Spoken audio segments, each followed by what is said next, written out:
Alright, we have a Troy built weed whacker. One of the ones that has different attachments here that you could switch out.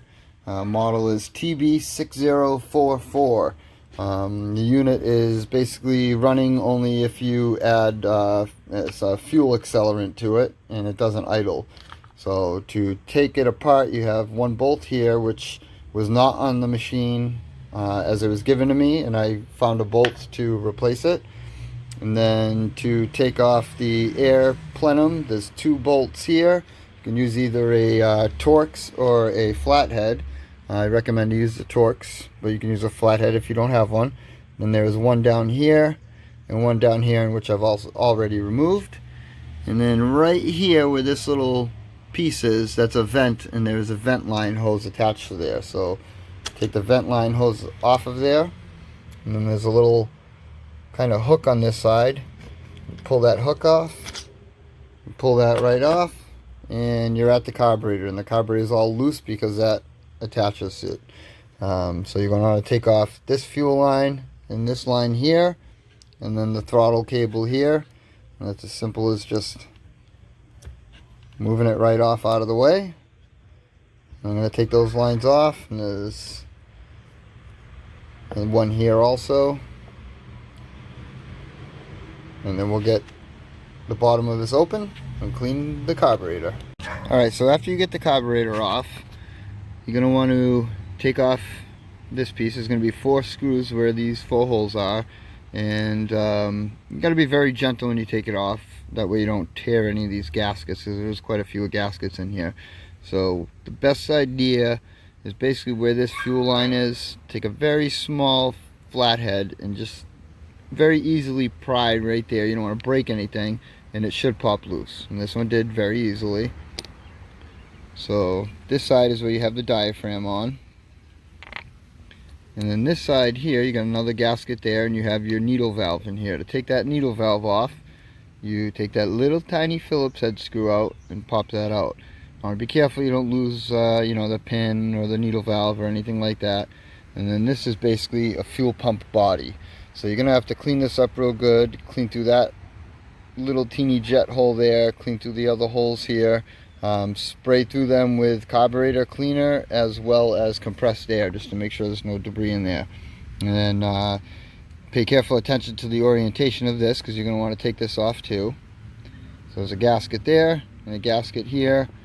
Don't lose this spring that's inside here, because that works on pressure and you need that spring in there. So if you happen to lose that and don't realize you put it back together, this carburetor is never going to run right. So and you're going to want to clean through the holes that are inside this carburetor as well. Be very careful if you don't have a gasket kit or anything, that you don't ruin these gaskets. They are super important, obviously. And so clean through all the holes with carburetor cleaner and compressed air, and put it back together basically. I mean, it's not that difficult, but it is important to make sure that you clean it properly, and that these gaskets all stay intact and going back in the right positions. There's little dowel pins that are in here that go into the certain holes, so it's not it's kind of difficult in some ways to put it on the wrong way. You can see obviously that doesn't line up, so when you put it back together, it's got to go this way. And like I said, make sure that spring goes back in there when you're done cleaning it, and in the right orientation as well. If you put it in upside down, it's not going to work so good, so make sure you put it in the right orientation. And yeah, so now I'm going to remove this needle valve. I'm going to clean through here, put it back together, put it back on the machine, and run it. Alright, so just so you know, and you know the correct orientation of all of this, when you have the needle valve, I already cleaned the carburetor, but when you have the needle valve assembly, so right where this, see if I can get something to point at it and make it a little more clear, but right where this little dot is, right underneath that is where magnetic screwdrivers, right underneath that is where this spring's going to go. And in that little notch in the front is where the needle valve is going to go. So the needle valve is going to sit down in this hole, the spring's going to sit in this hole, and the pin's going to go across here, and the bolt goes in there, a little screw. So I'm going to put that back together now. I've already cleaned through all of the holes with compressed air and carburetor cleaner, and we're about to reassemble the carburetor, so I'm going to put it all back together, and I'll show you what that needle valve looks again when it's all set, and we'll finish up. So that's basically it there. So we got the needle valve way down inside there. You have underneath this indentation, this is the spring, got the pin going across and the screw in there. So this is going to move, and you should see it slightly pick up on that when you have basically full motion. So there should always be that little bit of free play, and then lift on the needle valve so it allows the fuel to flow in. So now we're going to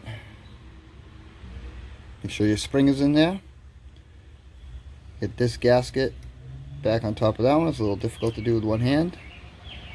Make sure it's lined up properly so that you don't have any leaks or anything.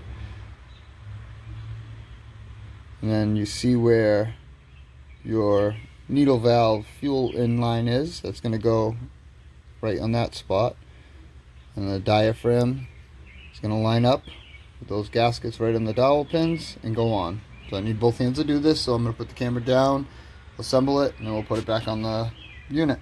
So when you assemble this, because of that big spring that's underneath here, it's going to want to push everything off. So set the fuel pump body in there, apply a little pressure, and hold it with your hands while you take your other hand to put the top portion and the diaphragm on. And then set your 4 screws in there. I always go cross with the screws and go lightly in to seat them, and then once they're all seated and even, that's when I tighten them down good.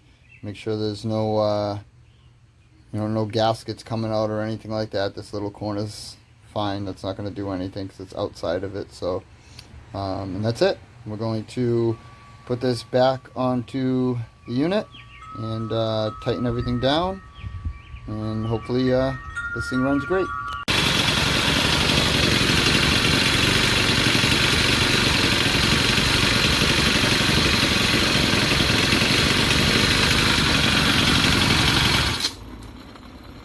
Well, there she is, running good, all adjusted. I cleaned the carb on this thing a few times, had it apart, and there was something inside the carburetor that was just being a nuisance that wouldn't come out. Soaked it, did all kinds of stuff. So I wound up getting a new carb for 25 bucks, put it in, just adjusted the idle speed on it a little bit, and it's ready to go. Just got to put the airbox back on. I'll run it again for a little while, and it's done. Thanks for watching. Hope you enjoyed.